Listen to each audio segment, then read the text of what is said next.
Ginisang munggo nga mga kasombrero ang ating ulam for today's video. Kung kaya tutukan ng malaman ang mga teknik at galawan ni Kasombrerong Dennis dito sa ating imbensyon na may twist. Charong, pa-twist ka pa dyan. Aking napagdiskitahan ang 20 pesos ni Mang Juan. Chicharon ni Mang Juan, gagawing masustansya ang ating ulam. Hiniwa-hiwa ko ng mga kasombrero ang ating mga ingredients. Ito, 3 atsyal, I love you para sa inyo, at saka fresh from the farm ni Consuelo Gallego na aking mudra kills. Charong! At syempre, mawawala ba ang kalabasa? Kalabasa na pampalawak ng ating paningin at mga mata? Syempre hindi. Charong! Pampalinaw pala, hindi pampalaki. Hiwain natin mga sombreros ang ating ingredients at gagawin natin masustansya ang chichirya na Mang Juan mga kasombreros. Kung wala kayong chicharong bulaklak, kung wala kayong karne, eto, panoorin nyo mga sombreros. At nag-ready na rin ako ng ating kamote tops or talbos ng kamote na fresh from the farm. Medyo pangit ang kanilang itsura mga sombreros kasi nasa gilid ng highway at saka maalikabok.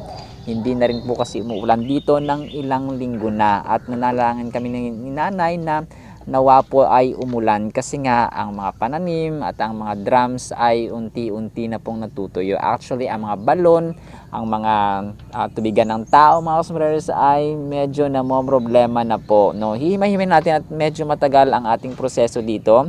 At bakit nga ba matagal ito? Nakita ko ang aso namin. Sabi ko, tulungan mo ako dito, pero ang sagot niya, aw, charong. Pinapatawa ko lang po kayo mga sombreros kasi baka boring ang life nyo dyan sa inyong bahay habang nanonood. So tumawa-tawa rin kayo para hindi sabi ko, ba't nasama itong Mang Juan dito? Di ba hindi na ito hinugasan? Ang kulit mo ito. So dyan ka nga. Parang ewan to si Kasombrerong Dennis, ba't kasi hindi nalapayan, hindi na hinugasan yung Mang Juan? Uy, mahalaga mga sombreros na hinugasan ng ating ingredients, lalo pat maabog ngayon or maalikabok dito sa amin. Tinitipon ko nga rin pala mga sombreros ang pinaghugasang tubig kasi nga walang ulan, walang tubig, kailangan magtipid. Sunod kong hinugasan ang talbos ng kamote na fresh from the farm. Charong, fresh from the farm ka dyan. At saka sinunod ko na rin hiwain ang mga sahog, pampabango at pampalasa palalo ng ating ulam for today. At saka ito, mga sombreros, no, yung sibuyas, yung bawang, at saka yung luya. Ganito ang tamang pagpisat mga sombreros ng luya. Ito yung pagpisat natin, kagaya ng pagpisat natin sa mga estudyanteng nagkakating classes at absent ang absent kasi nagbubulakbol. Charong! Ay, sorry. Nagpasiga na ako ng apoy kasi nga ilalagay na natin ang ating mantika at ang ating mga sahog. Halo kain natin ng konti mga sombreros ang ating sahog. At ngayon ay ilalagay na natin ang ating espesyal na Mang Juan. Ang espesyal na teknik at galawan ni Kasombrero. Charong! Pa-espesyal ka pa dyan. Nilagay natin ang nilagang munggo mga sombreros na naglaga na ako kanina pa kasi nga matagal siyang lutuin, matagal siyang lumambot. Yung kaya inuna ko na siya bago ako dito lumipat sa labas. No? Nilagay na natin ang ating kalabasa na pampalinan mata kasi nga kumukulo na ang ating sahog, ating tubig mga sombreros, ang ating sabaw. At nakita ko lumapit itong manok na tawag dito, malaki na siya at pwede nang lutuin. Pero naisip ko hindi niya pa time, kung kaya ito muna ang 3 atsyal na I love you at ang ating kamote tops na pampagana at pampahaba ng ating buhay. Pampagana at sumasagana, tinikman na ni Kasombrerong Dennis. Nako, masarap daw. Approve daw kay Kasombrerong Dennis. Kung ako sa inyo mga kasombrerong, itry nyo rin ang recipe na ito. Kumuha rin pala ako ng mga tuyong dahon at doon ko nilagay ang ating lutong recipe na. Tara na mga sombreros. Ayan, lalagyan pa natin ng konting saging. Wala na. Naku, pati ang tutong at saka bahaw natin dyan, mauubos at mauubos natin mga sombreros. Baka humingi pa kayo ng kanin sa kapitbahay. Charang! Sorry. So ito na mga sombreros, no, approve na approve. Kung ako sa inyo, recommend ko mga sombreros, kain tayo mga sombreros pala. Ito masarap siya mga sombreros, walang halong biro. Masarap siya at very affordable. Ito yung sasabi natin na gagawa tayo ng paraan para maging masustansya yung nakagawian, no? Kagaya ng chichirya, no? Parating chichirya, tulad ng hotdog, ng fried chicken. So wag purong ganon, no? Wag puro nuggets, no? Wag puro yung mga preserved foods mga sombreros kasi delikado rin po yan. Kain tayo, no? Nanalangin tayo bago tayo kakain para mga sombreros kanina. So yan, no, may saging pa na fresh at saka matamis. At ito ang konting kalamang dapat na alam mo. Ito po ay munggo mga sombreros. Ang munggo ay may scientific name na Vigna radiata. At kabilang ito sa family ng Fabaceae family. Kabilang pa sa pamilyang ito mga sombreros ang soybeans, ang peanuts, ang patani. At sa maniwala kayo sa hindi, ang falcata tree. Ewan ko ba sa botany? Ba't nila binilang ang falcata tree sa legume family? Basta ito no, munggo mga sombreros. Ang munggo mga sombreros ay mayaman sa protein, sa carbohydrates, sa dietary fiber at B vitamins na tumutulong sa pag-maintain ng ating brain's health at iba pang functions mga sombreros, no? That's according sa medicalnewstoday.com.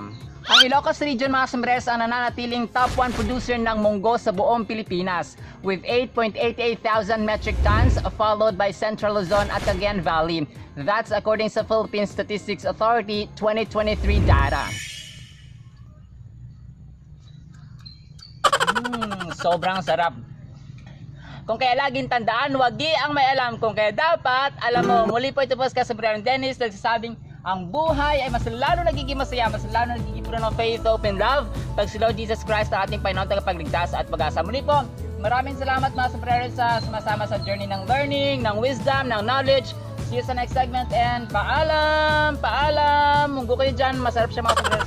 Sobrang sarap, no? Parang may karne ng baka at baboy. Paalam! Bye-bye!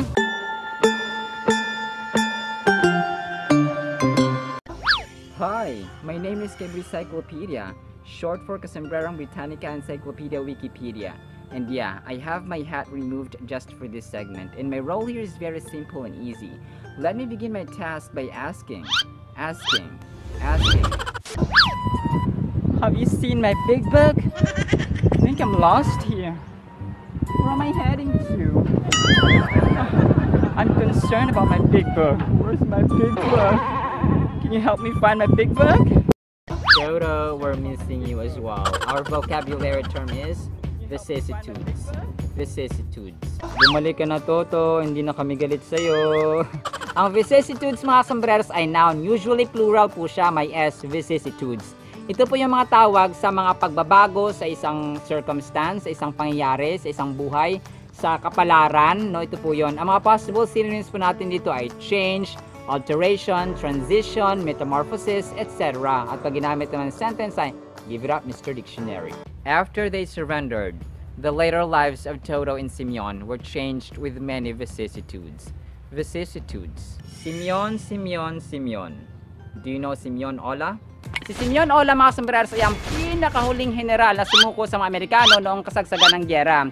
Ito ay taliwas sa paniniwala na si Miguel Malvar ang pinakahuling general na sumuko. Hindi po. Si Miguel Malvar ay sumuko sa mga Amerikano taong 1902. Habang after a year o taong 1903 ay sumuko naman si Simeon Ola. So, in record and by general truth, ay siya po o si Simeon Ola po ang pinakahuli or the last general to surrender to the Americans. Kung ang vicissitudes mga sombreros ay ang pagbabago sa ating buhay, sa sitwasyon, sa circumstances, sa fortune, tayo po ay inutusan din ng Panginoon. Well, by the way, si Lord po ay unchanging, hindi po siya nagbabago. Jesus Christ is the same yesterday, today, and forever, no? Pero tayo po ay inutusan na magbago from bad to good. Basahin po natin, Matthew 4:17, from then on, Jesus began to preach, repent of your sins and turn to God, for the kingdom of God is, or the kingdom of heaven is near. 2 Corinthians 5:17, therefore, if anyone is in Christ, he is a new creation. All things have passed away. Behold, all things have become new. Proverbs 23:7, for as he thinks in his heart, so is he. Kung ano yung nalaman ng puso natin, yun din po tayo. Kung ano po yung pinipili natin na paniwalaan, ay yun po yung magiging katotohanan, no? Kung naniniwala tayo na magiging successful tayo, so magiging successful tayo. Kung maniniwala tayo na makapagtapos tayo ng pag-aaral, so makakapagtapos tayo ng pag-aaral. So kung nangangarap tayo makapag-asawa ng maaga, or mabuntis na maaga, or magiging tatay ng maaga, so mangyayari po yun. So what you see, what you think, yun po. Sabi dito, Romans 12:2, do not act like the sinful people of the world. Let God change your life. First of all, let Him give you a new mind. Napakalaga mga sombreros ang new mind at ang bagong pag-isip at ang tamang pag-isip. Then you will know that what God wants you to do.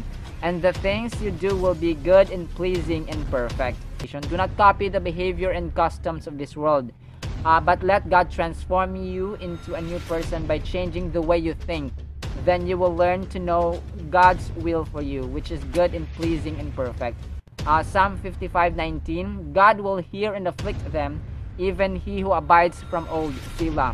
Because they do not change, therefore they do not fear God. So yung mga taong hindi nagbago, mga sombrero, sabi dito, ay i-afflict, no? Pahihirapan ng Panginoon, parusahan niya.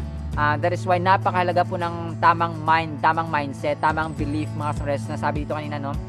Right believing ay nagli-lead sa tamang pamumuhay, tamang actions, tamang attitudes mo, tamang approach mo sa tao, sa pamilya, sa magulang, sa kapatid. So napakahalaga po ng pag-iisip na tama, no? Tamang mindset, tamang paniniwala, and hindi po natin makakamtan ito if we don't read the Holy Bible, mga sombreros, and syempre obey ang nasa Bible, mga sombreros. So napakahalaga po. So inaulit natin.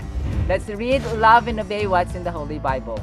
Ito po ay Nara, mga sombreros, ang ating pambansang punong kahoy. May scientific name na Pterocarpus indicus at may English names na rosewood at saka redwood. Alam niyo ba na sa sobrang tibay nito ay it was declared as our national tree or pambansang punong kahoy noong taong 1934 by Governor General Frank Murphy under Executive Proclamation 652. At dahil dito ay pinagbabawal ang DNR na putulin ito without their approval. That's according sa Memorandum Order February 2013. Muli po, ito po si Kasombrerong Dennis. Ito po ang inyong hamak na lingkod, Kasombrerong Dennis, at sa paghahatid ng kaalaman at tawa ay kasama ko si Cambridge Cyclopedia o Kasombrerong Britannica Encyclopedia Wikipedia, si Mr. Dictionary, si K. Graham Peach or Kasombrerong Grammar in Speech, at sa tawa, syempre, si Toto, ang pinakakwela sa lahat na nagsasabing, sabayan nyo kami, ang buhay ay magsawalang nagsisiyang, lalo naging faith of love, at pag-Lord sa pag-asa. Muli po, maraming salamat po, mga sombreros, sa mga sumasama sa learning,